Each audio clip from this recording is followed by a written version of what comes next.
The blitz flag is thrown. There's your first down and a lot more for Demaryius Thomas. 9-9 Swing and a shot by Freeman. Deep into the night. Back-to-back homers for the Braves. Blake Griffin will turn. Shoot a three for the win. Found. They go. They got the big land. They go.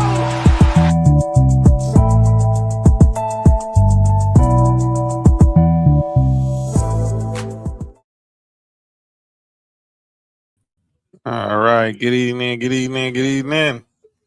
Friday night. You know what that means? It's time for the number one sports podcast in the world. It's time for Sports for You. Live on YouTube. I'm John. That's Mark. Here On this Friday night. Hope you're getting a good start off to your holiday. As we're live on YouTube and on X. So hit that subscribe button. What up, JoJo? Hit that subscribe button, that like button, share it.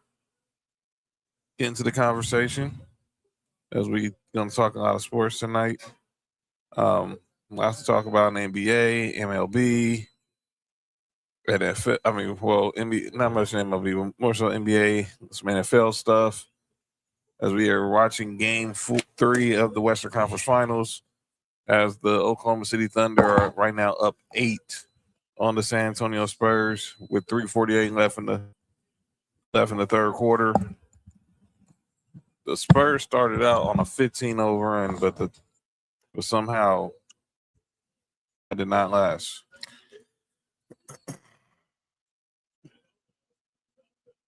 Thunder being the Thunder, man. As good as the Spurs is, man, the Thunder just got experience, and that really matters, man. It really does, and it's showing tonight. What up, Sam?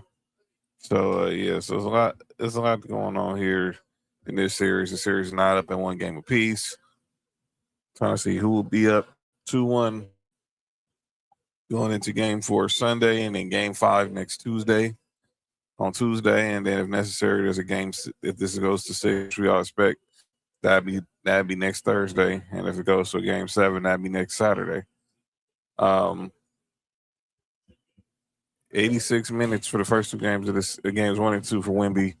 Tonight's only played 25, so let's see how this goes for the rest. See how this goes, but let's get into obviously talking some sports tonight, but I want to start off a little bit on the somber note. We got this news yesterday, which is sad news in the world of sports. We don't talk a lot of NASCAR, but there are some iconic figures. Right? There's Dale Earnhardt, Dale Jarrett, Jimmy Johnson, Joey Logano, and one of those also was Kyle Busch. Kyle Busch yesterday tragically passed at the age of 41. He was going through some. What up, Nessa? Shout out to little Isaiah. Hope he's paying for dinner.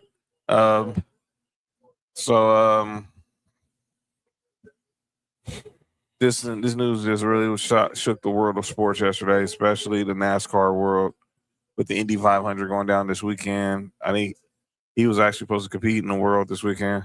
Didn't he just win race last weekend? Yes, he did. And if you hear his last interview, it was real morbid, because you never say, you just be grateful because you never know when's going to be your last one. And he didn't know. He had a medical issue, and I'm putting on my tinfoil hat, but this is gonna be after the show. I'm about to do it on air. Well, hopefully there's some medical stuff out there, and I pray that everything is. There was no foul. I pray there was no foul play there, obviously. But condolences to his family, his son, his wife and son. Obviously, did not expect this. Kyle Busch was one of the best. He did only the finest Nene chicken nuggets. Shout out to you, Isaiah. But yeah, this is just sad. This is a sad story, man. And we want to send our love to the entire Busch family, the whole NASCAR, his racing team, and everybody who was, obviously.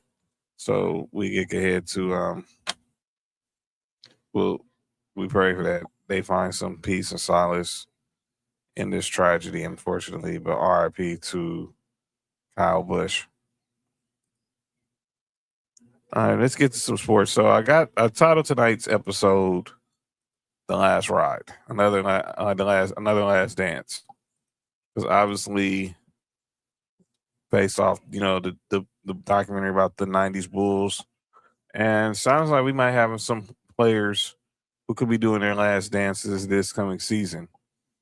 Well, one we know for sure is going to have his last dance, and that is Aaron Rodgers. Aaron Rodgers officially announced that he is going to be retiring. That he is retiring after this season. And obviously, he was addressing the media yesterday, this past week at OTAs, and he said this is going to be it. So this will be the last season for Aaron Rodgers. Obviously, this will be his 23rd year, and this will be it. Obviously, a future Hall of Famer, 4-time MVP, Super Bowl champion.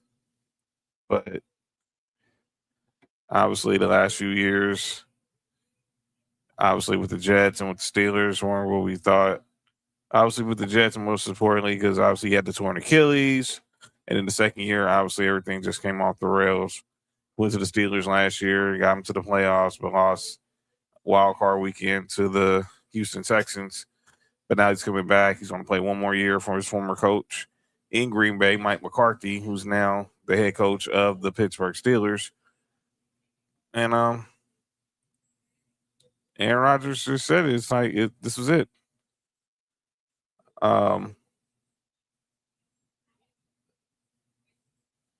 Let's see. I want to get into some of his accomplishments, but I want to play what Aaron Rodgers said in regards to why he decided to come back, and obviously this being it. So this was Aaron Rodgers at his media availability the other day.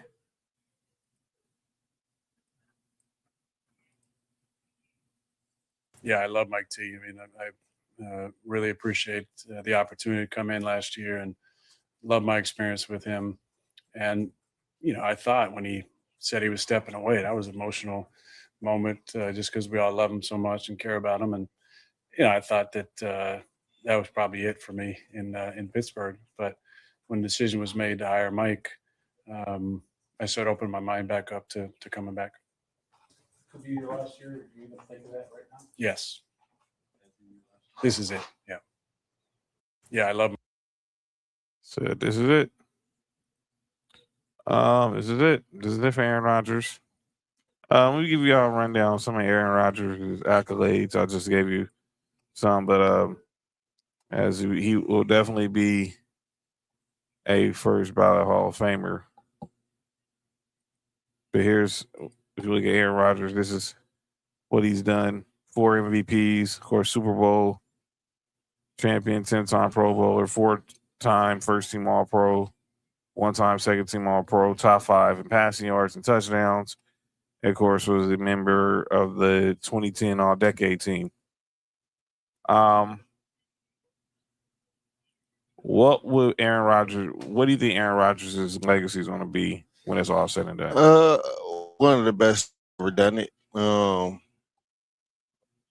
If not the best, top 3 most talented quarterbacks we've ever seen. To me, that's where it should stop at. You know what I'm saying? He's one of the best to ever do it. And when it comes talent wise, as far as being a quarterback, I don't see many even the quarterbacks that you have better than him who might have had a better career, like the Tom Brady's, the Joe Montana's, even the Peyton Manning's. Like when you're talking about the most talented quarterback, he's top tier, one of them. Yeah, he's definitely one of the most talented dudes that you've ever seen play that throw the football. Obviously, he was only able to win 1 Super Bowl. We got to stop saying only. Well, we got to take the only off. Being able to win a Super Bowl is a big feat. Well, yeah, it is a big feat. I know he wanted to win more in Green Bay. He came close a few times. but they just ran into the wrong team. We all remember happened in the Seattle game with the botched onside kick. Ran into the 49ers. He ran into Brady with Tampa, obviously, and then. But he had a good run, whether it was with Mike McCarthy or it was with Matt LaFleur, and had some of his best years. Sam says even Mahomes said Aaron Rodgers was a big influence on him. That says a lot. He was definitely a big influence on a lot of quarterbacks this generation. So hopefully, as you know, he's now going to move. This is probably the next stop for him after this season is going to be Canton, Ohio. So I think certain players shouldn't have to wait until they retire. I mean, I know what the rule is, but there's just certain players that shouldn't have to wait. Like, I think Aaron Rodgers should be able to be in the Hall of Fame while he's still playing. Like, you know, he's his first ballot. That's not no ifs, ands, or buts about it. Like, players like LeBron should already be in the Hall of Fame. I just think that certain players, even while they playing, dog, we should just be able to give them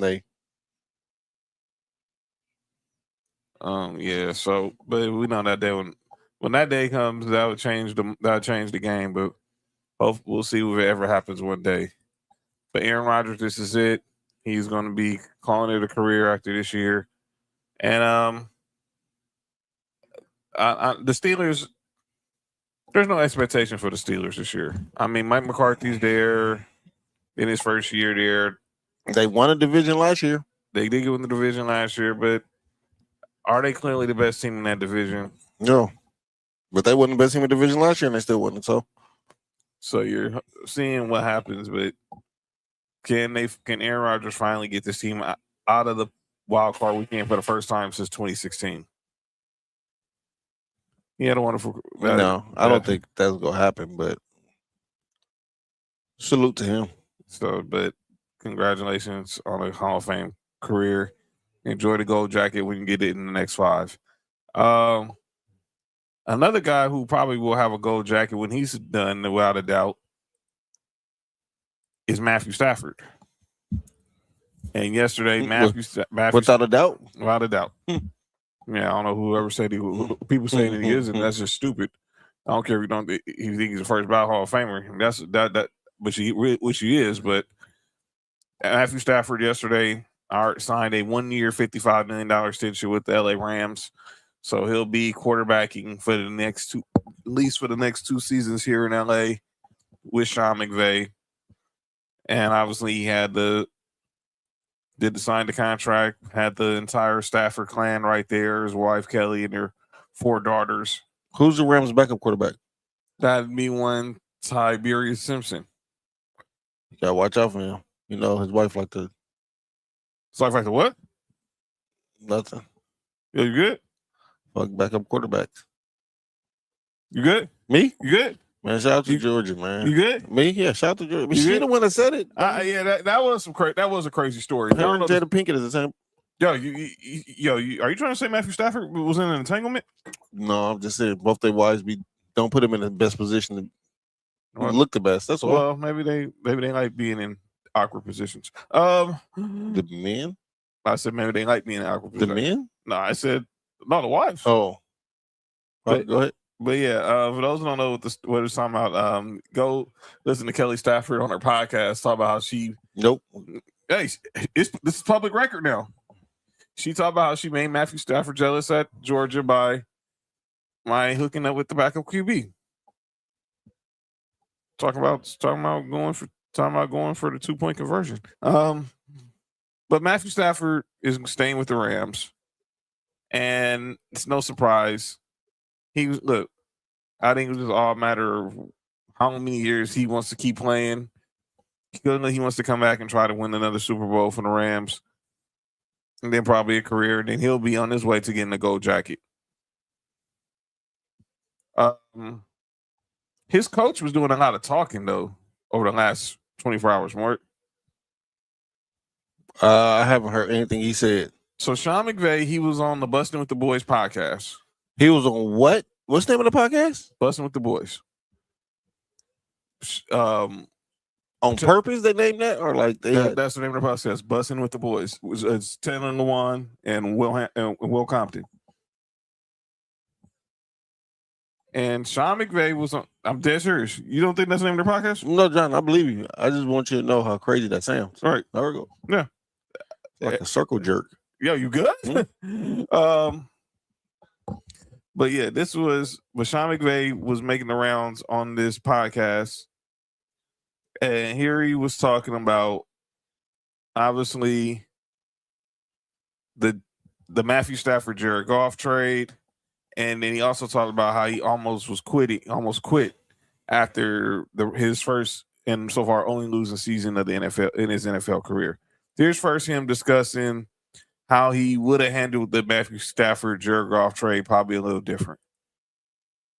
I'm super sensitive to what an amateur I was with the Goff situation, trading him. You say, well, why do you say that? You want to talk about lack of courage, lack of clarity, lack of ability to be able to look somebody in the eye that you've had a lot of really cool experiences with and tell them, hey, not easy to say, but we might explore an opportunity to acquire Matthew Stafford and you'll be a part of a trade there. But instead, it's like, you kind of get frustrated and it was more really about me than it was ever him in terms of like, I had a lot of things that I needed to be able to work through, and I didn't handle that the right way. And I'm not saying that we wouldn't have made the decision, but the handling of it was exactly the antithesis of how I would hope to handle things moving forward. I don't run away from that. Is it a thing that you're like delivering ideas and news differently, or you look back and you're like, okay, I was just avoiding some conversation. Yeah, I think it's really, you kind of just let the business take care of it, and then I kind of just sit back like, hey, this wasn't. There's a lot of stuff that goes on. I think the important thing is to operate with clarity for people. You say, okay, so what do you mean by that? I was frustrated. Did I ever have the courage to really sit him down after that season in 2020 and really tell him, hey, there's a possibility that we'll explore some avenues that might lead to you not being our quarterback moving forward? No. Would I do it differently now? Absolutely. Because I think the biggest thing that I learned that he was able to share, and I appreciate his honesty on all of that, and there is nobody to blame but myself, but it was really like, what did he not like the most about it? He was caught off guard. You're like, where did this come from? Because I didn't have the courage to really be able to communicate in the middle or in the midst of it. And so now it's almost kind of like you got this, whether it's, you say it's a good conscience on your shoulder of like, man, if you love people enough, you got to keep it real with them. And there's always this balance of, the empathy, but also more importantly, the honesty. That was Sean McVay talking about the Jared Goff, how he would have handled, going about the Jared Goff Stafford trade different. We all remember how it happened. He was on vacation, and when Andrew Whitworth was on vacation, him and Andrew Whitworth had to be on the same vacation, and Matthew Stafford was on the same island, and the deal went down just like that, and they was able to make the deal happen. And Matthew Stafford ended up with the Rams, and Jared Goff obviously gets traded to Detroit. Another thing Sean McVay talked about was obviously one of his low points of his career was the year after they won the Super Bowl. They went 5-12. And it was a lot of, and he almost thought about quitting coaching after his first real adversity as a head coach. But it took that 5-12 year where you're really getting broken down. And I'm almost quit coaching. And you could use the narrative that I was going to go to media or whatever, but like the truth would have been I was quitting because I couldn't handle the losing. It was almost like a scarlet letter. I mean, there was moments that you think about it, it's like so crazy to me. I was like counting down the days for that season to be over. What a fraud. And then I'll never forget though, I remember explaining the situation to my wife, Veronica. Maybe I'll step away. It's going to be a really tough upcoming season. Maybe so even the situation you're explaining to is like here are my options on the table. Here are my options. Massive media deal. Had some media stuff. And if I had done that, I would have conveniently hid behind that. But the reality is I would have been quitting. Basically, I was trying to rationalize and justify why I should do it. And it's like, okay, let's step away, maybe even come back to coaching. And it coincided with her being pregnant with our oldest, Jordan. And I remember I was explaining it and she just kind of looked at me and it was very loving and supportive, but it was like, man, this is only coming from your wife where it really landed the punch. And she's like, that never really sounded like the kind of leader you wanted to be. And I was like, boom. It hit me like a ton of bricks. And I also remember thinking to myself, the most important thing I've always wanted to do was be a father and be a husband. And I'll never be able to look at my little boy when he grows up and goes through adversity and say, do as I say, not as I did. And that was when immediately you're like, I'll never be able to live with myself if I did this. Sean McVay talking about some of his toughest times. He also did mention how about he was asked about Ty Simpson again, and he said the same thing. So I don't even really need to play all that. But what did you make of those two quotes videos from McVay? First of all, how he said he would have handled situations with the Stafford Goff trade, and how sometimes he really thought about quitting because he had never really had any adversity in his coaching career. How he would have handled the trade. I think that's all like subjective. You know what I'm saying? Like, because I don't think he handled it wrong. Now, the other piece of it is the most important thing to me is him almost quitting, and not because outside noise is saying he wasn't good enough. It's his own inner feelings of saying he's not good enough. Yeah. That says a lot. You know what I'm saying? Without him even saying it, that says a lot. I am glad that his wife and the bigger part of, I don't want my son to see this, or I don't want to, tell my son do as I do, and you doing that quit when adversity hit. Mm-hmm. I'm glad he took the route of sticking it out. Boss. But that's to me, that's the most important piece, and that's the most telling piece to me. Yeah, that was the telling piece of me. That was the most telling part with me was obviously McVay, since he's been a head coach, he's been pretty much now kind of like the standard right now for coaches. Obviously, his coaching tree gets plucked every year. You see, Sam? Plucked. Relax. I'm just happy my guy McVay is still our Rams head coach. I think he'll be like Bill Cowher, stay with one team and retire like 15 years. By the way, it's kind of crazy because McVay is actually approaching his 10th season as the head coach of the Rams. Yeah, we've seen like that was just yesterday. When the Rams hired him as the youngest coach, first time a 30-year-old head coach got hired in the NFL. What up, Bill Will? But I'm glad he didn't. I think he would have been good on television, but coaching in football is in this dude's bloodline. If you look at his family, his grandfather. Yeah, you good?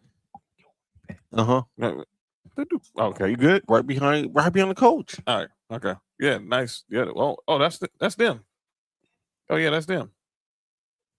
Instagram. I forgot her name on Instagram. But his grandfather, John McVay, was of course the legendary general manager of the 49ers throughout the Montana, Rice, and Bill Walsh years. So football has always been in this dude's blood. So I'm glad he didn't quit, and obviously he's got some unfinished business.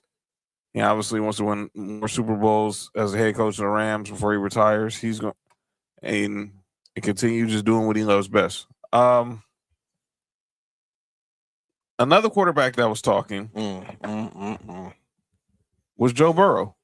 So what did Joe Burrow say? So Joe Burrow, obviously, at OTAs talked about the Bengals, his team, and what he thought about this roster that they have that's been constructed this season. So here's Joe Burrow speaking to the media on yesterday or Wednesday. I mean, you saw what this roster looked like in 2021, albeit you were young, but that was a Super Bowl roster. Do you think what you see right now from this organization and in that locker room is a Super Bowl roster? I think this is the most talented roster that we've had since I've been here. 47 away. 48 from Brady. Doable. Thanks, Joe. Thank you, Joe.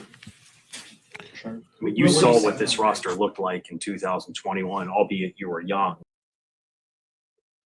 Is this the most talented roster that the Bengals have had? We all focus on the offense. We focus on I'm looking at their defense. I think let me see what their defense looks like. I do think that this is probably the most talented offense. I think they improved the offensive line. I don't know how bad. I mean, you can only improve how bad it was last year. Jamar Chase, Higgins is, older, more experienced. Of course, they better than what they was when they went to the Super Bowl.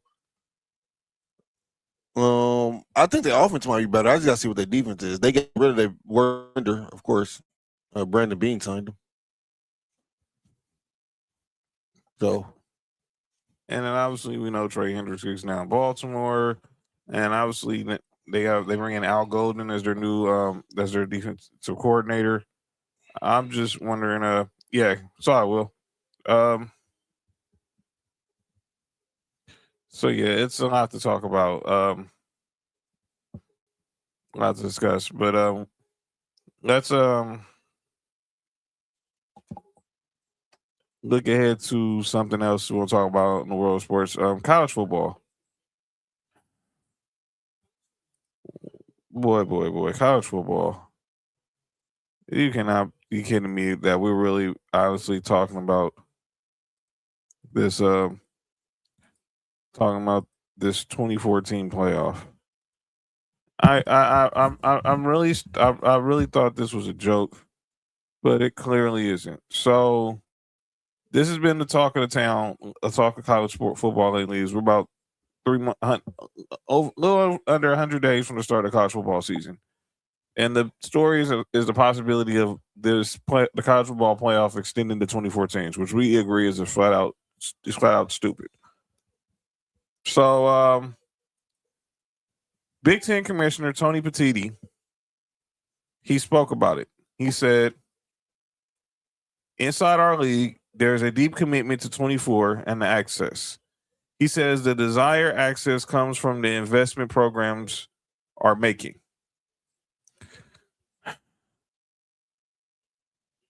What are we talking? What are we doing here? One of the voices of college football I respect is a guy by the name of Josh Pate. He used to write for Yahoo.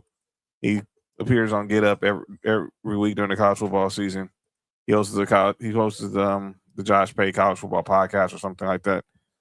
He was on Get Up the other day talking about this possibility, how this is clearly the worst idea for college football is them extending the 24 teams for the playoff. How do you feel about the possibility of a 2014 college football playoff?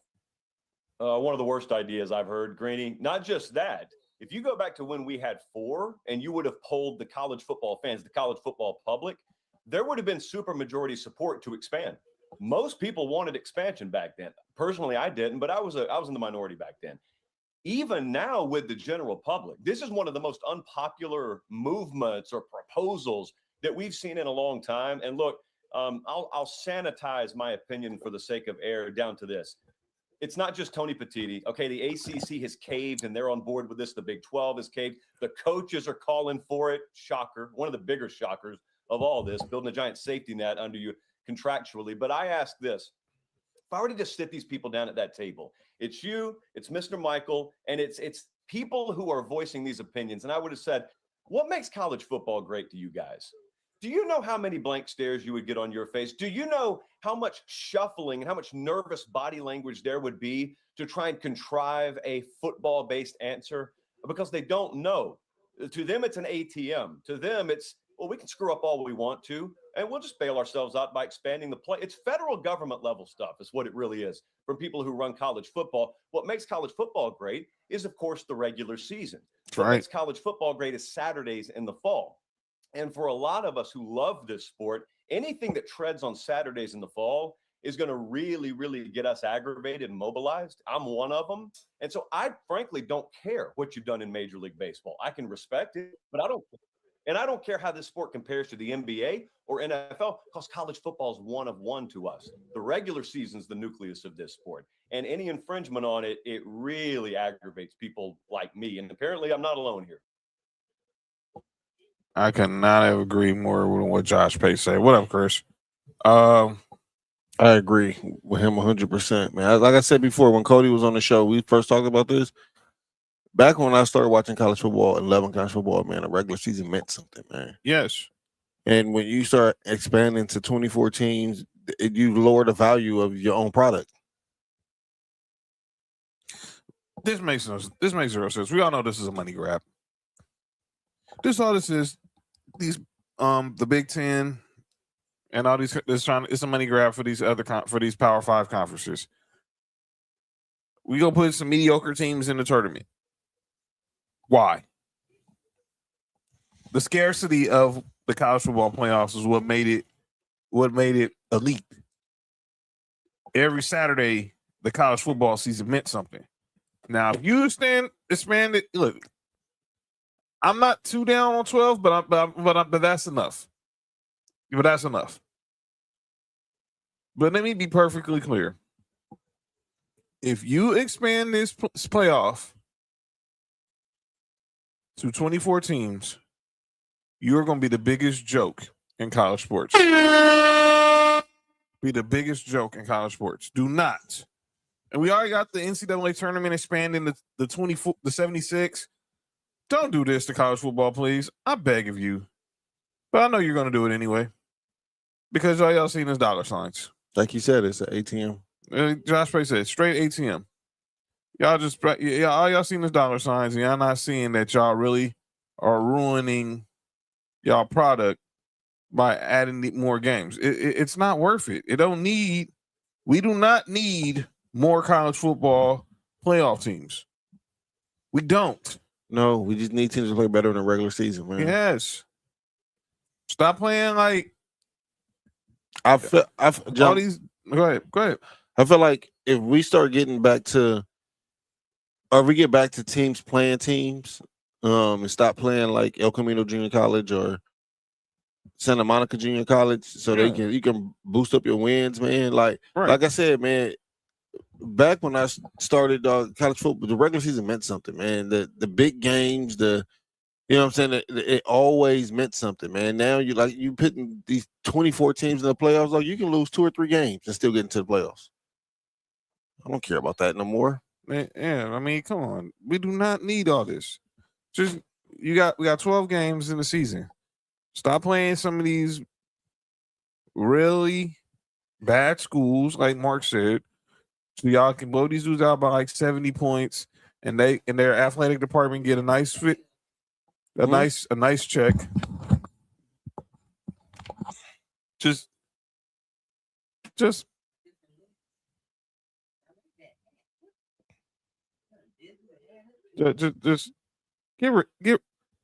get your mind right, NCAA. We don't need this. We really don't.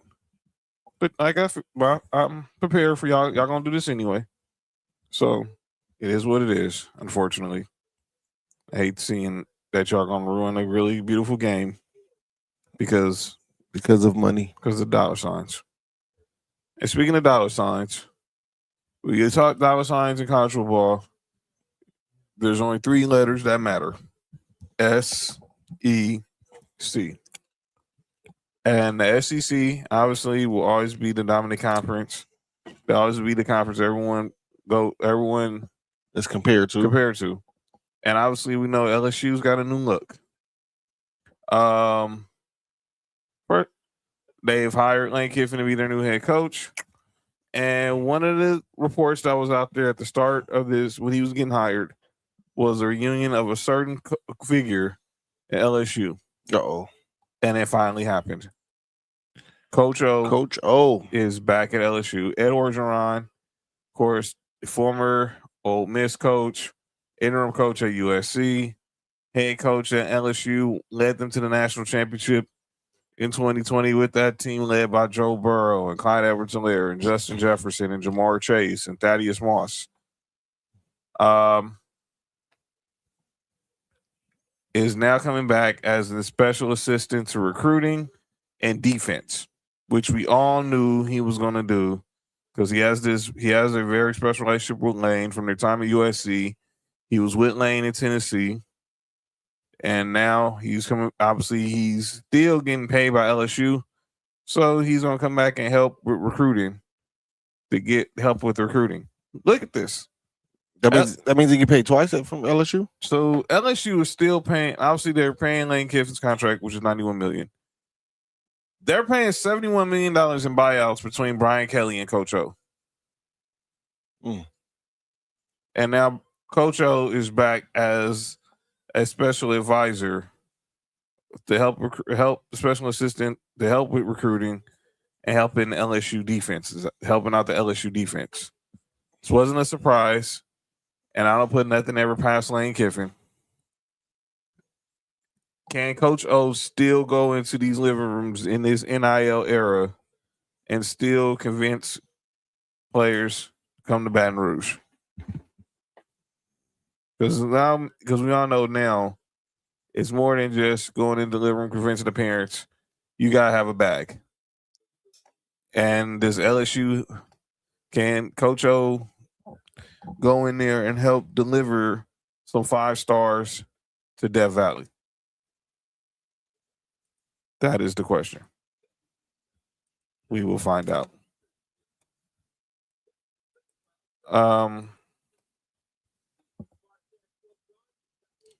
Let's go ahead and move over to what we're watching. We got the NBA playoffs on right now, and the Oklahoma City Thunder look like they're about to take a 2-1 lead on the San Antonio Spurs.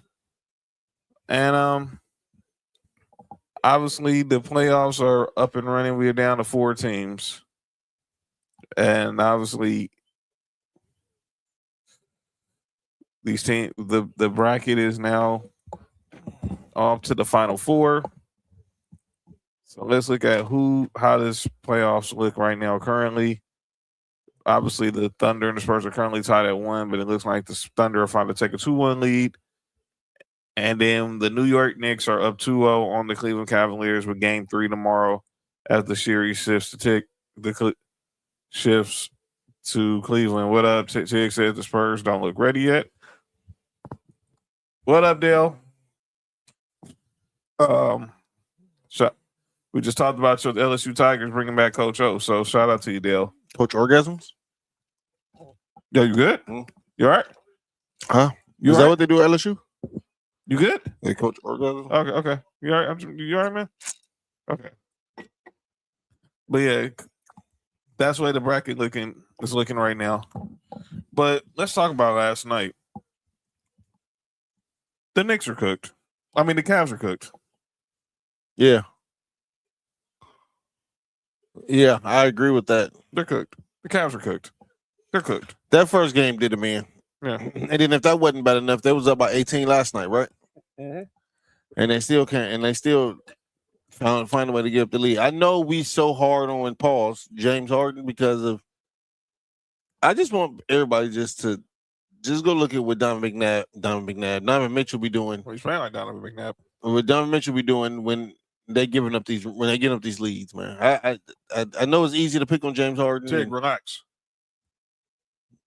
Go ahead. I know it's easy to pick on James Harden because James Harden's history, but y'all just go look at what Donovan Mitchell be doing when they be giving up these leads. He disappears too. And I also gotta say someone else disappeared. How the hell did Evan Mobley have 14 points at halftime and didn't take a single shot in the second half? Now, I do blame that on James Harden. How the heck does that happen? You need a point guard. You need a point guard, man. Look, we'll talk more about the Cavs offseason when we get to Cancun, whenever their season ends, because they really have to make it. Because obviously, we all know why James Harden is there, and they're going to have a huge decision to make. And I think they've already made it. As Jalen Williams, Jay Will just hit a 3 and 1, and now the Thunder are up 14, and he goes to lift to complete a 4-point play. There was no J-Dub tonight. Jalen Williams, the All NBA dog. It don't even matter, man. I'm gonna be honest with you. It don't matter. It don't. He's out with a hamstring, and obviously the Spurs got De'Aaron Fox and Dylan Harper back for this game, but it just don't matter right now. The Thunder are looking like the superior team right now. And now Game 4 Sunday, they can be up 3-1, Pop. They can be up 3-1. Heading back to a Game 5 on their home court on Tuesday night. But yeah, I look at what the Knicks did last night. Josh Hart had a game of his best playoff game of his career. And this is when Jalen Brunson was struggling last night. So it wasn't all Jalen Brunson. Josh Hart went out there and was struggling. I mean, they say Mikal Bridges has been balling. But I like I said, Donovan Mitchell disappeared. Evan Mobley not getting a single shot in the second half. That makes 0 sense.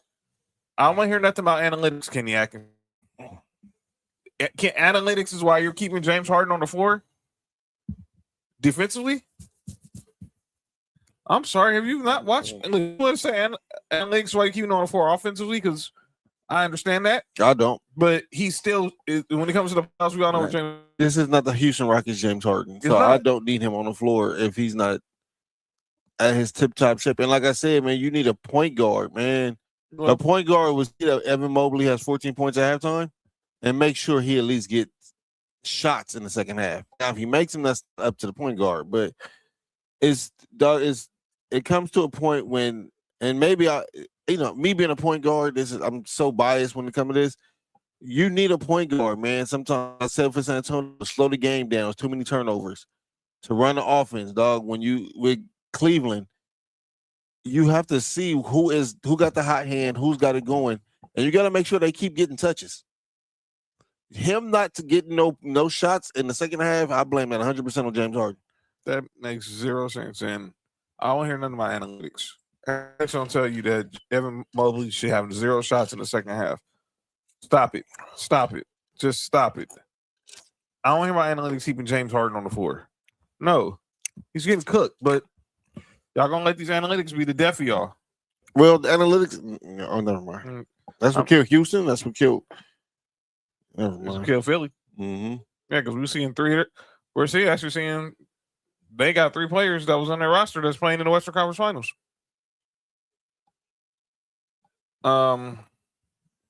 So yeah, game 3 of that series tomorrow, and then game 4 on Monday. The Knicks could possibly be this series by Monday. They take care of business tomorrow. We have some more awards handed out. Let me start with the all rookie team. So while we were away, they announced the all rookie teams for the NBA. And that was clear. And obviously we have the first team led by Rookie of the Year Cooper Flagg, along with Con Knipple, Dylan Harper, VJ Edgecombe, and Cedric Howard were the top for the first team. The second all rookie team, we got Ace Bailey, Jeremiah Fears, Colin Murray Boyles, Derek Queen, and Maxime Raymond from the Kings. So congratulations to those guys. But this first team right here, I want to talk about. Obviously, we know what Cooper Flagg's going to be. We're seeing what Con Knipple is. We're watching Dylan Harper right now. I have a question. Yeah. Cedric Howard. Is he brave? He had a better rookie year than Ace. I would need to see the numbers. I didn't watch on Memphis, and Memphis was trash. But I know Ace, but so was Utah. But I need to know how the voting. I mean, the voting is available. I didn't really look at it, but unless he played more games. But yeah, but these 10 young men had salute to all 10 of the all freshman team, all rookie team. Had good appearances during their rookie season. So congratulations to them. Tonight before this game, the all defensive teams were Cedric Howard. Sorry, John. Yeah. Cedric Howard averaged 13 points, 5.6 rebounds, 2.6 assists, shooting 41% from 3-point range. That's really good. How did Ace Bailey do? Ace Bailey averaged 13.8, 4.2 rebounds. Bailey was especially lethal at the All-Star break. 18.3 points a game over the closing stretch. So probably just a vote. It's probably because he got started going late in the season. Yeah. So, but he's on the rise. But shout out Ace Bailey, Eric. Yeah. All defensive team was announced. No surprise here. Hey, John, go back real quick. 2. This is the second team. First team. Hey, you know if Ace Bailey made first team, that'd have been 2 Rutgers players who didn't make the tournament last year. Would have been the first team all rookie. Yeah, it'd been him. That says a lot about Rutgers coaching staff, and I think they got a good player this year too. Yeah. Mm-hmm. All right, my bad. Yo, Tig, relax. All defensive team. No surprise with the first team. Obviously, Wemby, Alsor Thompson, Chet Holmgren, Rudy Gobert, and Derek White round out the first team. Imagine that we got 3 centers on the first team. You got 2 wingmen. I think next year one of them centers is gonna be gone. 2 of them centers are gonna be gone, but I think the The other Thompson twin gonna be on there next year. I'm shocked he didn't make it this year, but he didn't make it to the second team. The second team, Bam Adebayo, OG Anunoby, Scotty Barnes, Dyson Daniels, Casey Wallace. He didn't make the second team neither? No, that's crazy. I know votes, but these were your top 10 defenders according to the Scotty Barnes got that. Scotty Barnes, Bam Adebayo, Dyson Daniels, OG Anunoby, Case and Wallace. I'm not mad at that. I would have put the other Thompson twin over there probably above Kaysen though, but they both good defenders. And then it wasn't the only time you heard Bam Adebayo's name. He won the NBA Social Justice Champion Award. Oh, because he had the 83, right? Yo, you good? This is something for off the court, not on the court. Oh. But Bam Adebayo was named the NBA Social Justice. Wait, no Lakers? Yo. Yeah, no Lakers made all defensive team. Heartbreaking. But here's what the statement from the NBA that announced that Miami Heat center Bam Adebayo was your 25-26 NBA Social Justice Champion, receiving the Kareem Abdul-Jabbar Trophy. The NBA will also donate $100,000 to the Bam Books and Brotherhood Foundation, consistent with the award's history of donating to an approved charitable beneficiary selected by the winner of their behalf. Adebayo selected from a group of 5 finalists, helping promote social justice and advancing Kareem's life mission to engage and empower and drive equality for communities that have been historically disadvantaged and under-resourced. Through the Bam Books and Brotherhood Foundation, Adebayo has continued to make a lasting impact through his commitment to educating equity, food security, and youth development in communities across South Florida and North Carolina. During the season, he led 18 social justice and impact-focused initiatives, investing more than $500,000 into programs designed to expand access and opportunity for youth and families. Adebayo's efforts include providing mattresses, uniforms, and school supplies for students at the Seed School of Miami, funding transportation for more than 19,000 students to attend the Miami Book Fair, and hosting mentorship and enrichment experiences designed to expose students to new opportunities and career pathways. He's also addressed food insecurity through the large-scale holiday meal distribution, serving thousands of families across South Florida, and hosted his annual toy drive at the Heat Arena at the Casey Center, serving more than 2,000 children and distributing over 36,000 toys.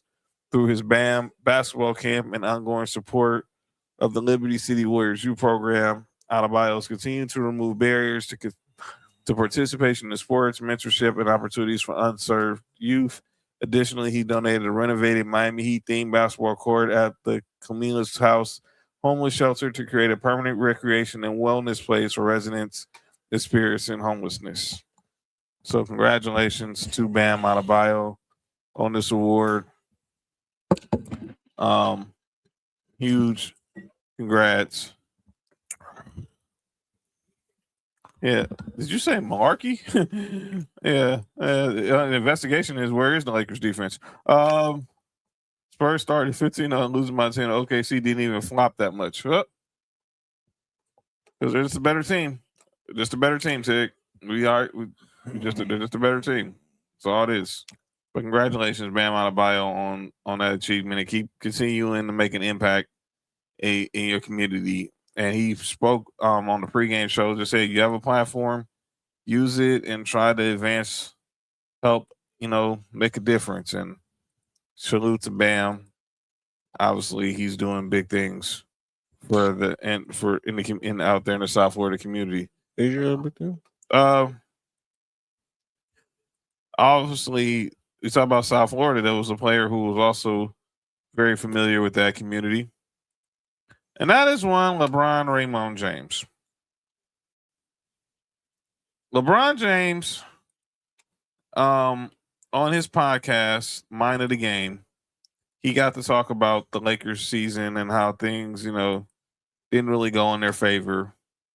I want to play you what he said about why the Los Angeles Lakers lost to the Oklahoma City Thunder. So, okay, not that one. Not that one. Maybe I share that, but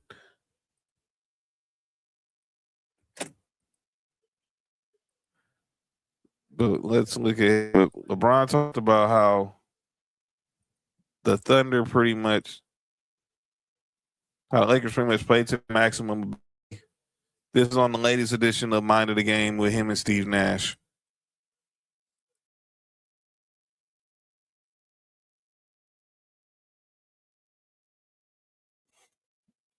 Is that nature, but at the end of the day, there's 29 teams, if that's the case, who are all failures. If that's always the narrative, because there's only one champion, every year. So, I have the passion and the admiration to host the Larry O'Brien Trophy up every single year, but I also have a realization of, what particular team I have been a part of in that particular year. And understanding this year, we fought and we played to the maximum ability of our team. But ultimately, if we're being completely honest, we were out-talented. We were not outworked.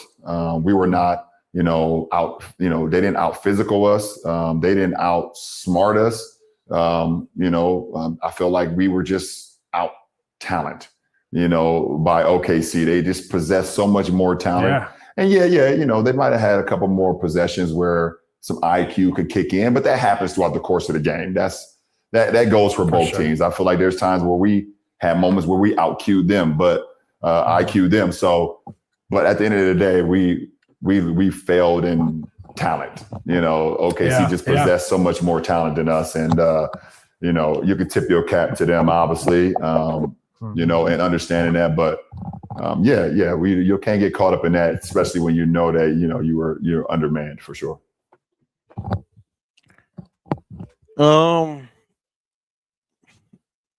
LeBron is absolutely correct, and I know some people who had a problem with this. I don't know why. He didn't throw nobody underneath the bus. He did.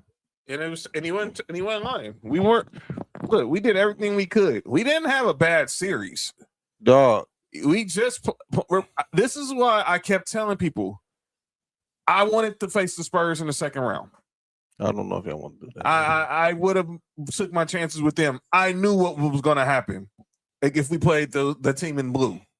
It would have been the same. Okay. Probably, but I don't think we would have got swept. I don't think we would have got swept. I don't think we would have got swept. I'm serious. These are two best teams in the.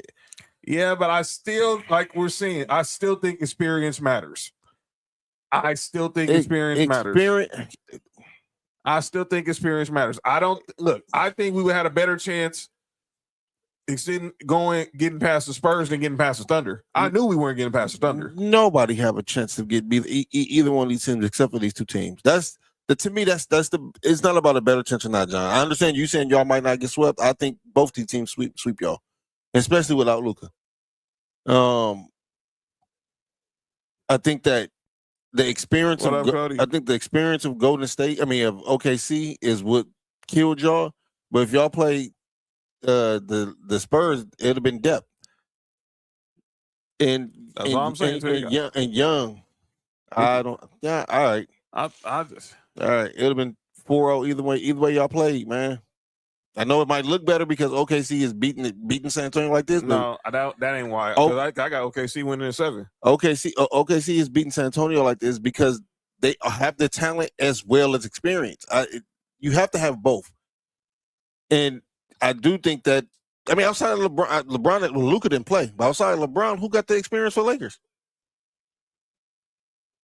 Marcus Smart has experience. I think the whole team had experience. I think they got more experience than them. Now, I still think we would have it would have been an uphill climb, but I would have liked my chances more against the Spurs than I did with the Thunder. I think you just who you want to travel further against. You want to go closer to San Antonio or further to OKC? That's all that really mattered. I swear, that's where the whole time I felt that we should have got the 3 seed, even after Luka. You said Smart got the experience. It didn't look like it. Well, because look who we played. It'd have been the same thing. I'm not saying, Mark. I'm not saying we would have just. I'm not saying it's a lock that we would have beat San Antonio. I'm saying I would have liked our chances more beating the Spurs than having any chance of beating OKC. Oh, I agree with you. I think I agree with that. And that's what I'm saying. I don't think we probably would have lost. We probably would have lost to the Spurs too. But I still think we would have had a better chance because I still think there was some. We're seeing it here. I still think some inexperience would have showed up with San Antonio that LeBron could have capitalized on. But that is what it is. Okay, that is what it is.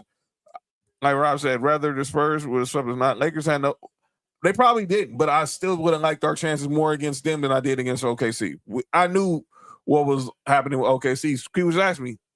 You probably would ask me. I probably would have said the same thing with the Spurs, but I don't think we would have got cursed up.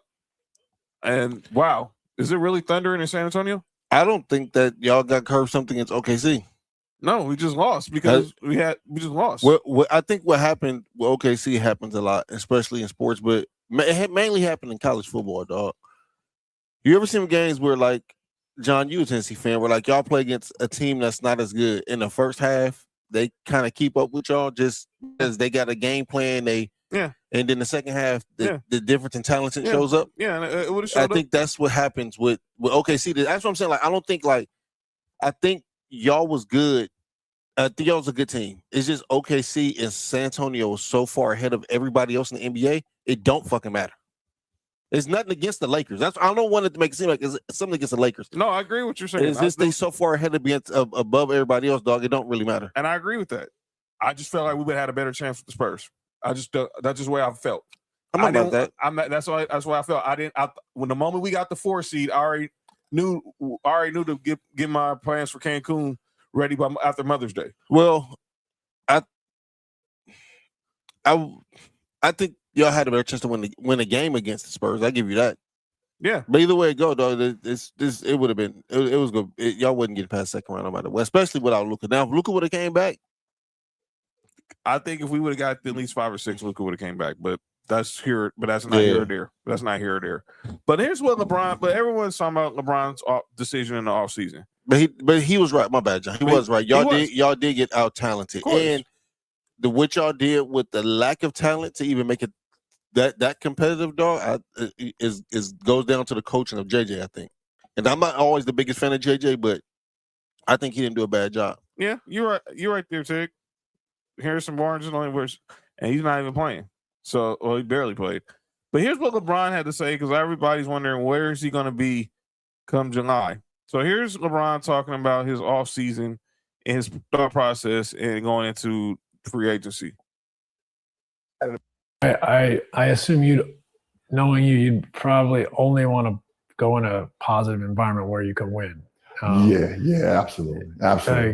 Year 24 is not a starting at the bottom. Yeah. No, there's no way. There's no way. Just, winning is most important because you want to be excited about going to work every day. You want to be excited about, like I said earlier, winning the day, and being around a group of guys that, feel the same way and trying not to take steps backwards. Understand the season is a long marathon and whatever the case may be. But those building blocks throughout the course of the season is what matters to when you get to the marathon. And that's when you get to the sprint, which is now, the postseason. Yeah. So yeah. I'm not going anywhere where it's a start over at year 24 or things of that nature. I'm done with that. I assume knowing you, LeBron. All right, so that was what he said about his offseason. But here's another thing: LeBron said he's going to, do his due diligence, talk to his family, and everything. Obviously, he brought up, his wife, brought Bronny being in the league, Bryce going to his second year at Arizona, his daughter, she's 12 years old, she's killing it on the volleyball circuit. He said he could take anywhere from late June to August. LeBron, stop BSing, dude. You're not taking to August to make your free agency decision. You know why? This is why. And we'll go ahead and you want to respond to Tig's quote about Harrison Barnes? Kicking off with he's right. Harrison Barnes is the only one with winning experience, but when your team is just significantly better, that experience don't matter. So they're running to this Thunder team because this Thunder team has championship experience.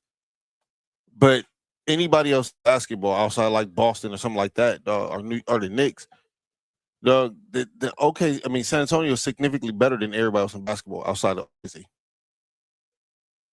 So LeBron, this is why I know he's not taking to no August. He's going to be at Fanatics Fest, hosting a live edition of the game with Tyrese Halliburton as a special guest co-host. You know, usually it's Steve Nash. Before that was JJ, but this for Fanatics Fest is going to be Tyrese Halliburton. So shout out to Tyrese Halliburton. Hope you get healthy. Hope to see you back. Can't wait to see you back in the league next year. He's not waiting to know August to make no free agency decision. This will be done. Does he tell where he's going before August? He can make a decision. But the thing is, does he tell anybody? I think he knows now. Everybody, I think he knows now. Personally, but we all know LeBron does not do things without already having his mind made up. Kendrick Perkins brought up today, he was with him that last year.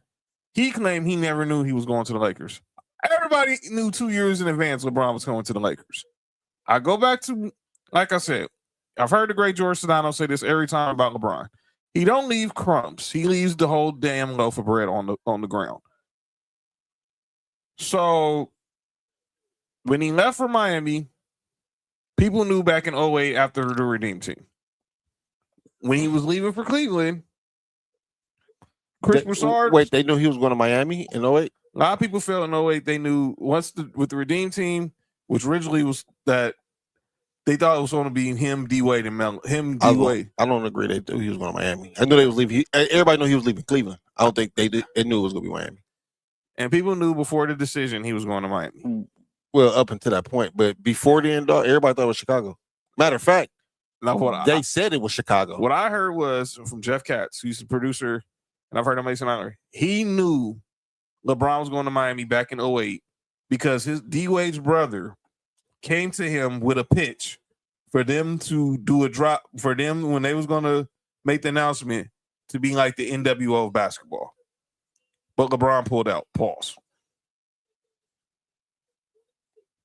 Yeah, I'm not sure if that's how that went. But yeah.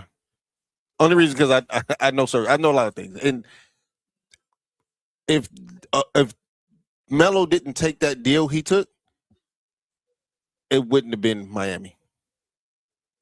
And it wouldn't have been Chicago. It was supposed to have been New York originally, if you really want to get technical.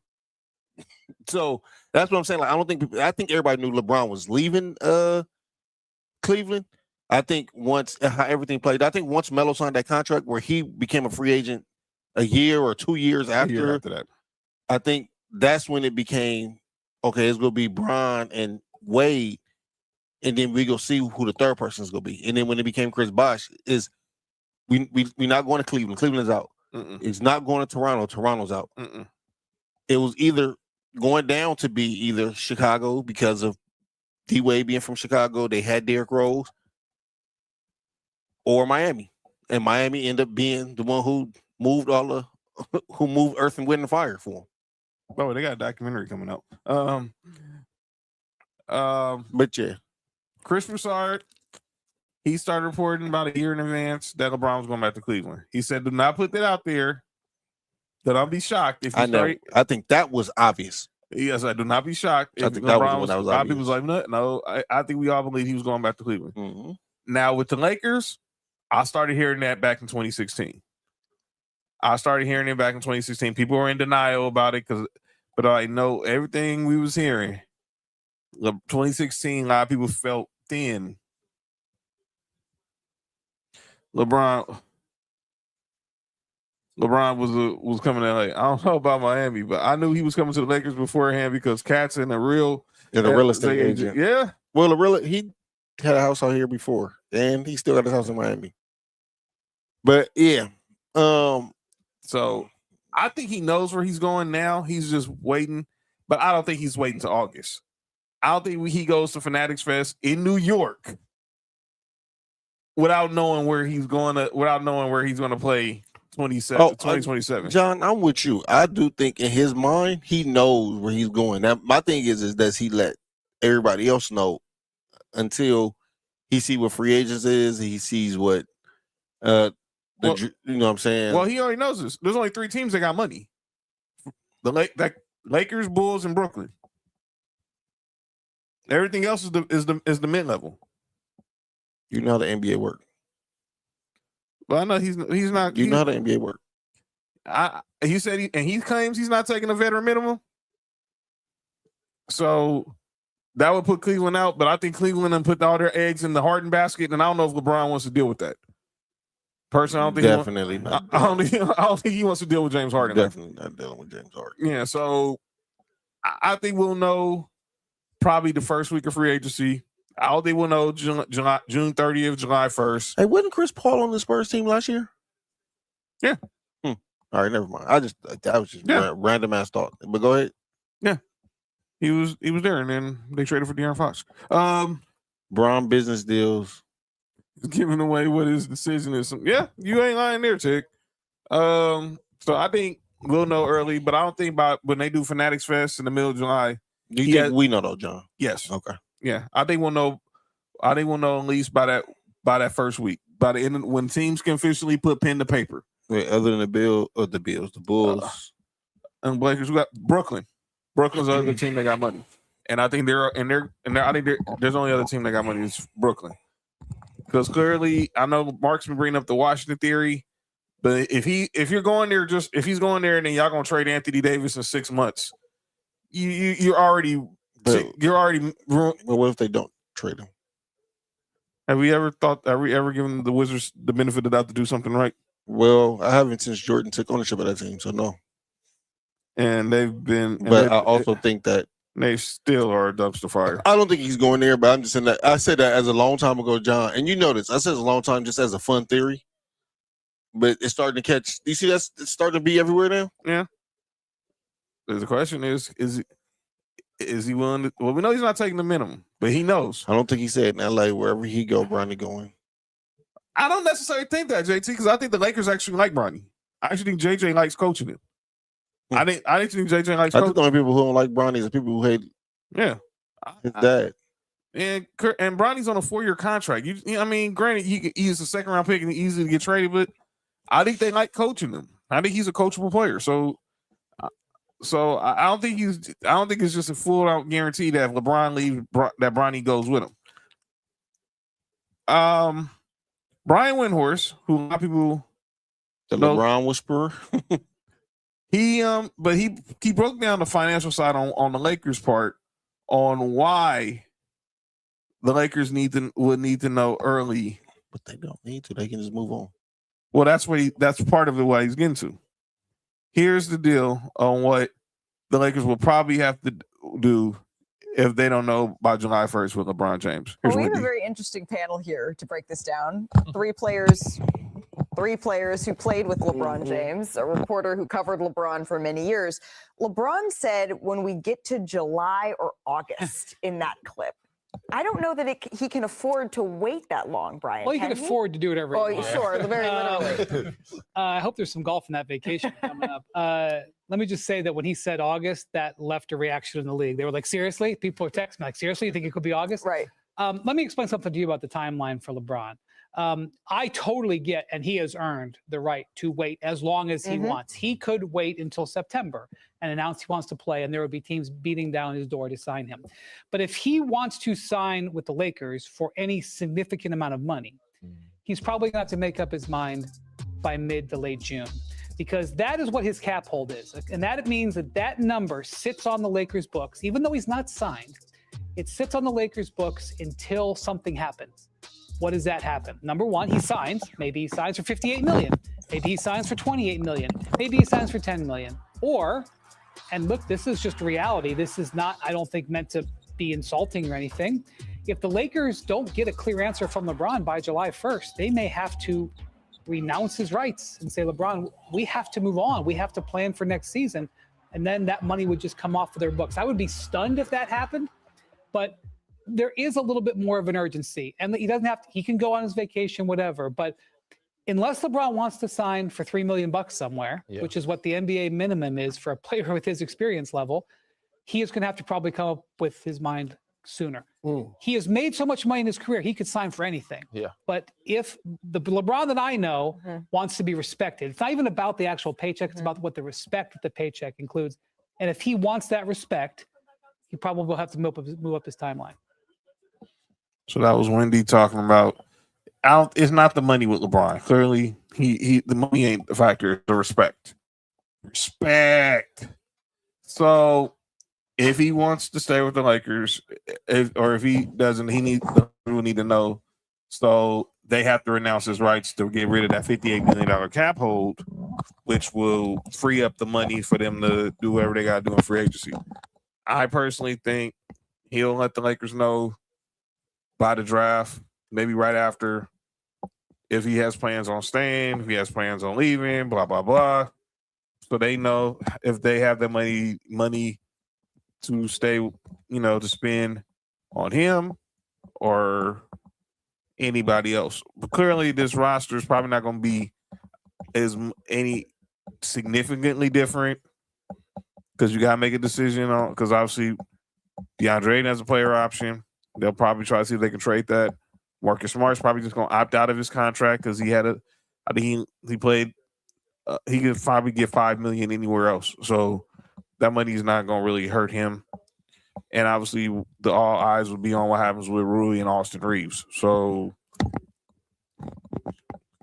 and then obviously LeBron is going to be what everyone is going to be focused on. So, I personally think we'll know early with Bron, because he is going to be the top free agent on the board, and then we'll just go from there. And then obviously, when they do Mind of the Game in New York for Fanatics Fest with him and Tyrese Halliburton, it'll be a focus on what went into his decision to sign with fill in the blank. That's what I think. I think we'll know by then. The August part was just him basically seeing who's going to take the bait. And everyone took the bait. We all know LeBron's not waiting till August. He wants to go ahead and get this out the way so he can enjoy the rest of his summer, go do some golfing with Bronny, vacation with the family, get back in the lab, start training, and get ready for year 24. Why does Wemby only have 4 rebounds? I really don't know. He's had 7 both first 2 games. He had 21 in game 1. He had 24 in game 1. He had 17 in game 2. Here's Tig's question: how much of a curveball is the new owner? You think the new ownership has a completely different mindset and long-term business-wise? Don't care about Brian? You think that's a possibility? Okay, let's start off the first question. What Tig said. Mark Walter, like the mass ownership group with Luka. Okay, so Mark Walter, who's now the new owner of the Lakers, who owns the Dodgers. I've been saying it, Mark. I've been saying it to Mark. I say it to Nick. I've been saying it to everybody. I mean, like the Mavs. Okay, the Mavs ownership. Okay, got you. They're going to evaluate everything. I saw where Farhan Zaidi, who's the GM of the Dodgers, former GM of the Dodgers, who's been brought back, working in the front office after, things didn't work out with him with the Giants.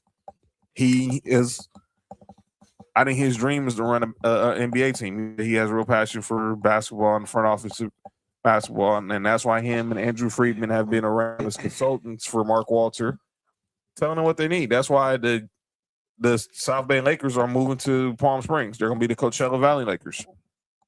They're moving to. They're going to be playing their games in Palm Springs starting next year. So they're going to expand the practice facility. There are going to be some renovations there, some upgrades there. I tell everybody when it comes to the Guggenheim Group, they did not fire Ned Colletti the moment that the sale was official to Mark Walter, Stan Kasten, Peter Guber, and Magic. They let Ned Colletti run the front office for a year. They found Andrew Friedman in Tampa, and then moved Ned Colletti up to being a consultant to a special assistant to the ownership. They didn't fire Don Mattingly. By the way, Donnie Baseball is doing his thing in Philly still, but still at Philly according to Mark. But they didn't fire Donnie Baseball the first year with Philly. I mean, with the Dodgers. After his contract expired, everyone thought Gabe Kapler, who was the former manager of the Giants and the Phillies, was going to be the manager of the Dodgers because of his relationship with Andrew Friedman. It didn't happen. They interviewed Dave Roberts, and Dave Roberts knocked the interview out the park, and obviously the rest is history. So don't expect Rob Pelinka to be fired instantly. Don't expect JJ to be fired instantly if y'all think that's the case. I think JJ's gonna have a longer leash. I think JJ has a longer leash than Rob, but I truly believe they're gonna bring in the right people. And when they bring in the right people, it will be at the right time. Trust me. Mm-hmm. I've seen this for myself. And the last 15 years, the Dodgers have benefited from it. Run the NL West division, 5 pennants, 3 World Series. That's it, Sam. He's here for now. Now, like I said, do you think there'll be a definitely different mindset in long-term business? I think they will. They care about Bron, but I think if Bron thinks he's going to get what he thinks he's going to get over the market, that's not going to happen. So obviously they're going to go from the transition from obviously focusing on clutch to what they're doing to their partnership with Bill Duffy, who's Luka's agent. So Bill Duffy's one of the best in the business. So then again, it's Rich Paul. He's a great agent too. And we'll see. We'll just see where it goes from here. But everything's going to be on the time. Everything's on the timetable with the Lakers. But we'll know when the Lakers move to that next level, probably in another year or two, when it comes to the free agency, when it comes to the front office, the facilities, everything. We'll see with the roster and all that. But that's what I think when it comes to that point. We're talking about Bron. This was interesting. So I saw this on Instagram, and I put it in our group chat where LeBron liked a post telling him to come home and he was back in the old Cleveland Cavaliers jersey. Look, I think Cleveland, only other place I think he would leave the Lakers for is Cleveland. But I don't know if he's going to leave. He's want to play with James Harden. I think he'll love to play with Donovan Mitchell. He'll definitely make Evan Mobley, Jared Allen's life be lovely, because the amount of pick and roll play they can get with them two, I think will work out. But with James Harden, I don't see Harden and LeBron clicking, because the moment James Harden gets beat, and LeBron ain't no spring chicken when it comes to defense himself now. But he's going to give effort. Mm-hmm. And we know James Harden doesn't. I think the Lakers won't have a big 2 years. I give him about 2 years, about time. The next time we're about to elect a president. How long did Luka sign for? His deal is 3 years. Yeah, I'd say 2 years. Yeah, 3 years. Because I don't think Luka. I know Luka. Like, people like Luka here. I don't think when Lakers get to where the Lakers want to be, Luka gonna be on the scene. We'll see. And he's gonna have to prove it, because was Nico Harrison and was Jason Kidd right to move on from him? Bron playing 2 more years, 25 years in the NBA, gonna be a great documentary. Continue. Well, I could see. I mean, if he's doing like this, I wouldn't shock me if he's playing another 2 years. I don't put nothing past this dude. He's currently got father time on the ropes right now. So shout out to Bron. Well, he doing the father time. I mean, he's basically beating it up. I didn't say that, but him and father time he's done the stuff around. By the way, Jason Kidd was dead grimy. Yeah, he was. Was he? Masai Ujiri made it perfectly clear. If you had anything to do with the trade in Luka Doncic, you were out of here. And it clearly reports were that Jason Kidd also had something to do with it, but also Jason Kidd wanted to be where Masai Ujiri was, president of basketball operations, and the new ownership was not interested in making Jason Kidd the president of basketball operations. Yeah, and that's why I brought him. Why is he 7'4" and got 4 rebounds? That bothers me. That's purely effort. That's effort. That has nothing to do with how they're guarding him. That is effort. Because he didn't have 40 rebounds the first 2 games. Dog, he can wake up and get rebounds. All right, but go ahead. My bad, John. But yeah, you're right. By the way, career game playoff highs for Jared McCain and Jalen Williams tonight. So shout out to them. De'Aaron Fox played his first game tonight, had 15-6. Darren Vassell had 20-7, but 4 rebounds for Victor Wembanyama. Nah, you can't do that. If you're going to beat this team, and when they start out on a 15-0 run to start the game and they lose by 15, the irony. This is back-to-back losses for the first time for the Spurs since early January. And they have not lost 3 games in a row all season. Guess what? They might Sunday night. If they do Sunday night, it's over when they get back to OKC Tuesday. Because they're going to want to – But John, San Antonio need this. They do. Victor need this. Yes. I think Stephon Castle need this. Yes. I think San Antonio is the team because Doug, and my bad, John. Go ahead, you want. I know where you're going. All teams outside of like some of the very special teams, had to learn how to lose before they learn how to win. I'm glad you went there because that's what Michael Wilbon's been saying for a lot of. Most of the great players had to go through heartache before they had triumph. LeBron went through it. Kobe went through it. Shaq, Jordan, Hakeem. There's one person who didn't. There's only one. Irvin. Russell didn't go through it. Even Kareem won in Milwaukee. But he still went through some seasons before they won. But he went through some hardships. But outside of Magic and Russell and Tim Duncan, who's went through hard? How many of our greats have really went through hard? Have had it that easy? But I'm not counting Bill Russell because I might count that. But when you talk about Irvin, he came in and had Kareem on the team. Yeah. When you say Tim Duncan, he came in, he had David Robinson on the team. Russell had Havlicek, Kuzi, Sam Jones, Casey Jones, Indiana Jones. Oh, yeah. I just think that San Antonio like I said, San Antonio is closer to OKC than anybody is in San Antonio. Yeah. I would say that. Yeah. But you just have to learn how to lose. Exactly. Man. You have to learn. You have to go through all that, man. Yeah. If they don't win this series, which I don't think they are, this would be good for him. Because I know he's going to want to go back and win. And you need that type of guy being a face of your franchise where it hurt. You don't.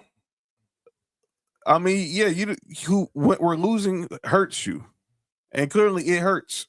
See, you can tell he's upset that they lost. And that they're down 2-1. And now they know they have to win 3 out of the next 4 games in order for them to even have a shot of winning the series. So I mean, the good thing is they got game 4 at home. Mm-hmm. They have him. We seen he can go crazy at any given night. Right. But the 4 rebounds is not, and I'll be honest with you, that just makes 0 sense. Wemby only having 15 shots is not good enough for me neither. No, he needs to have at least 30. It's 30. Yeah, at least 30. Yeah. And I'm talking about in the paint. Yeah. Because out of them 15 field goals, probably 4 or 5 of them was threes. He checked. Oh, he did some heat checks. That's what I'm saying. Like, I don't like the 15 shot. I know we got talented with players on the team, but I just don't like 15 shots for Wemby. No, I don't either. Yeah, so this hits how we going, how your playoff weekend is going before we come back to the show on Tuesday. Game 3, Knicks Cavs tomorrow night on ABC at 5:00. Cavs better win that or they're getting swept. Yes. Game 4, Spurs Thunder, 5:00 on NBC and on Peacock. Game 4, Knicks Cavs, Monday on 5:00 on ESPN.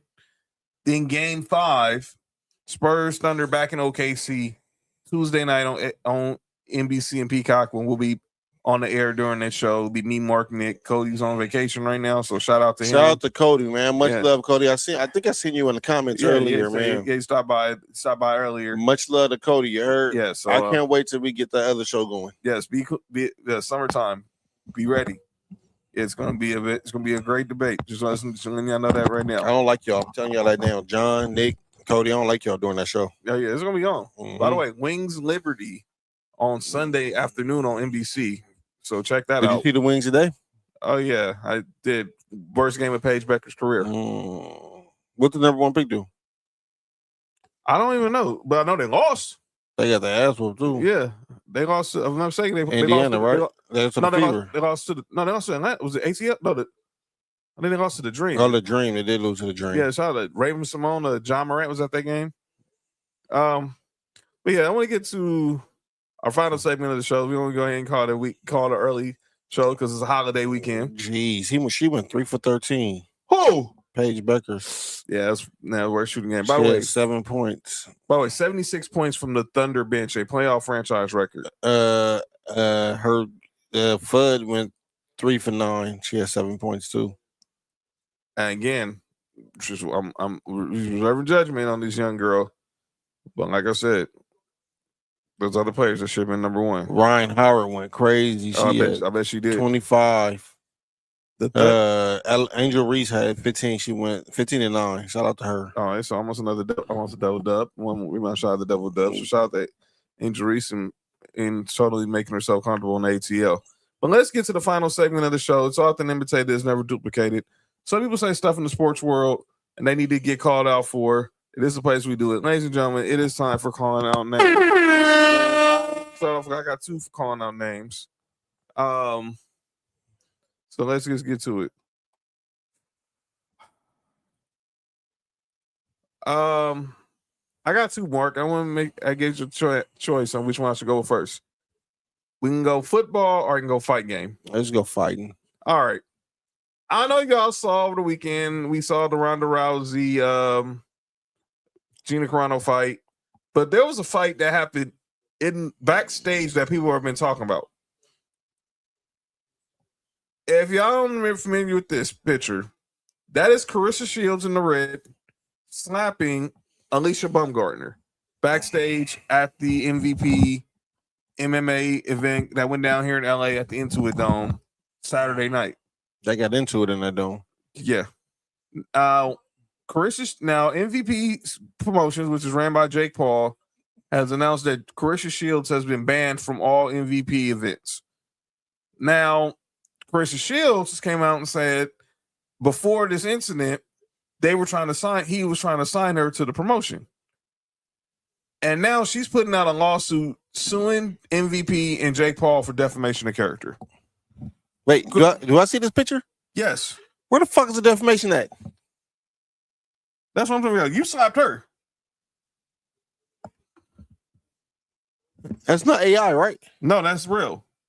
That is a still shot. Where is the defamation at? I can find the video. They lied on her? That according to her, you want to hear her stupid statement? Do you want to hear her stupid statement? I can find it. It's easy work. I'll find the stupid statement. But Carissa Shields is suing Jake Paul and MVP for defamation of character. So I'm gonna play this clip. So I actually have the clip here. So maybe first off, I'm gonna play 2 clips. First, I'm gonna play the clip of the incident between her and Alicia Baumgartner. Alicia Baumgartner first. Let me see what Shorty look like. She don't look that bad on that picture while she getting slapped. No, she's the real deal. No, she look good. That's what I'm talking about. She is. Oh, that's why she slapped her. Yes, they call her the bomb for a reason. So this was the incident between these 2 backstage. That bitch strong. I was in your way.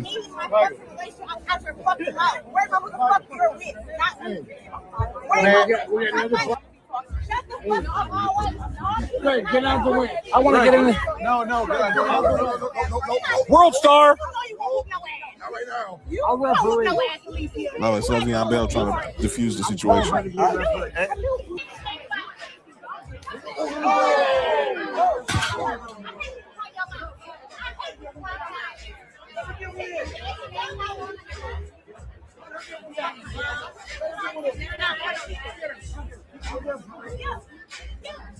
I was in your way. Hey, listen, the Quick in the background. Mm-hmm. You know what I'm talking about? That was the best part of that clip. Like, listen, my nigga Quick. You know what I'm saying? So they said the DJ Quick playing in the background. Yeah, man. Shout out to them who had the Quick playing in the background. You heard? So Carissa Shields, she released this statement talking about how she's suing Jake Paul and MVP Promotions for defamation of character. So we're gonna play this for you guys now. Both of MVP and Baumgartner's statements were lies. That is defamation of character. For those who saw the video of Baumgartner threatening me, telling me I'll beat your ass right now, biatch.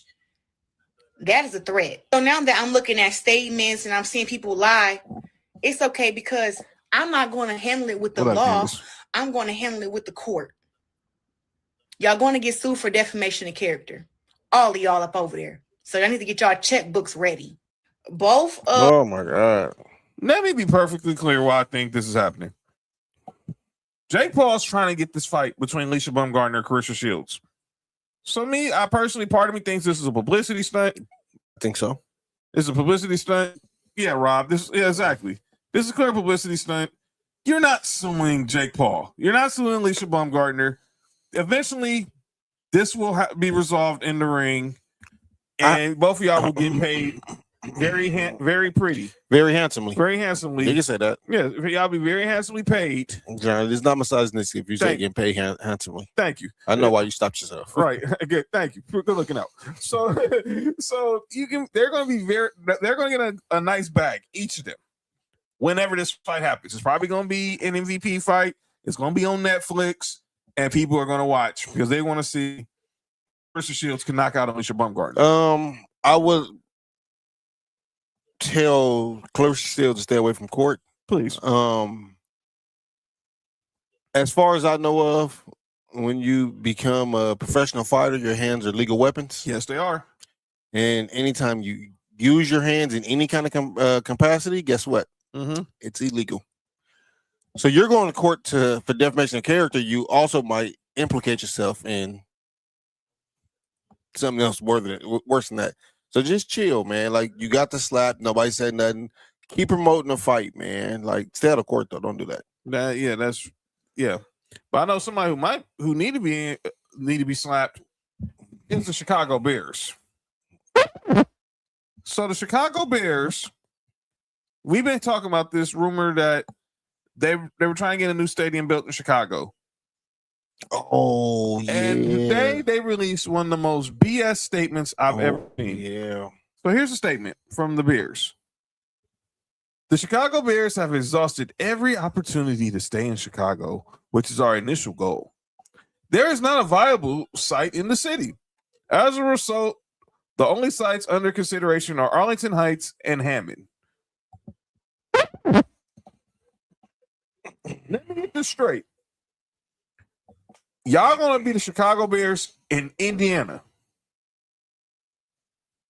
Arlington Heights is in Illinois, but y'all can go to Hammond, Indiana, which is basically 30 minutes across the state line between Illinois and Indiana. Oh yeah, it's kind of like the Jets is New York Jets, but they play in Jersey. Exactly. Yeah, it's some bullshit. This is another ploy for the NFL owners to get public money for a private. I hope none of the fans pay for that shit. Do not. You the billionaire, sir. Hey, put some money into your investment. The McCaskey family, what are you doing? Y'all are not taking the Bears out of Chicago. If y'all do that, you will be hated for the rest of your lives. Yeah, be the Indiana Bears, fam. Yeah, be the Indiana Bears. So I mean, that just sounds great because they love football in Indiana. Well, they do. They got the Colts, and that's my point. And they got the Hoosiers. You won't. Do not do this. And Jeff Teague. Oh, my bad. And Pat McAfee. He's a great punter. He can sign with the Indianapolis Bears. This is stupid. Do not. I repeat. And shout out to Christy. Shout out to Fat. Shout out to all the people. Why we shout out Bear fans? Well, those who stay in Chicago, particularly like Christy. Do not Yep, don't let that happen. Shout out to Nessa. Yeah, nigga. Dude, you good? You good? I saw what you're doing there. You good? I put his eye in this thing on it. Yeah. But here's my thing. If you're a Bears fan, don't buy this crap. They're not leaving Chicago at all. And do not vote on this, because if it's on the ballot, they're trying to use taxpayer money to do this. Don't do it. Don't do it at all. Don't fall for the trap. I've been there. We've been in there here in LA. We didn't have football in LA for 22 years. And we never begged for public money to get a team back here. Mm-mm. And Stan Kroenke was like, I got my money. I'm coming here. And I'm not a Rams fan. He's not a Rams fan. But I will be at SoFi this year when the Broncos play the Chargers. Better believe that. But yeah, Bears fans, don't do this. Chicago, stand up. And that was my call on that. Mark, you got anybody? I'm sure I did. I was thinking of somebody, but the last couple of days been kind of tough. So nah, I ain't got nobody. Yeah, it's been tough on me too. So we're gonna get up out of here. Before we get out of here, man, again, man, I gotta send a shout out to my bro Doc, man. Yeah, man, shout out to Doc. You got family here, dog. You heard? Absolutely. And let me say something. And I hadn't told you about this. I mean, no one really knows. I suffered a serious loss on yesterday. Person who was like a father to me left here. It's a man by the name of Dwayne Dreer. Oh, that's the one I met, right? Yeah. Yeah. Those he was a preacher at my church from long years ago. He was like a mentor to me, close friend of my mom. He was like a pop. He was like a father to me. Called him Pops. Mm-hmm. He had a real serious battle with liver cancer, and he lost it yesterday at the age of 62. Those who don't know, he actually eulogized Mark's mom 2 years ago. This was a tough loss for me and my mom. She's really trying to process it. I've been trying to process it. But I know he's watching because he always tapped into the show, always, even when he would just post it up here on his way to his dialysis appointments. He'd be in the house just chilling, watching us. So, Pops, I hope I made you proud. And miss you. Love you. Thank you for everything. From the time I was 14, you was a huge influence on me. And I know this has been rough on moms right now, but we're going to hold it down. That, man. Yeah. So Tuesday night, we'll be back to talk about the playoffs. Enjoy your holiday weekend. And we'll see y'all when we see you. This is Sports for You. I'm John. That's Mark. Peace out.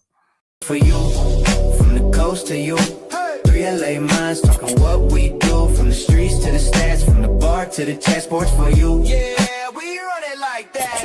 Hit that link, lock that feed, John. Nick, all that you need. Sports for you. Every day, new seed, from LA roots to the whole world's league.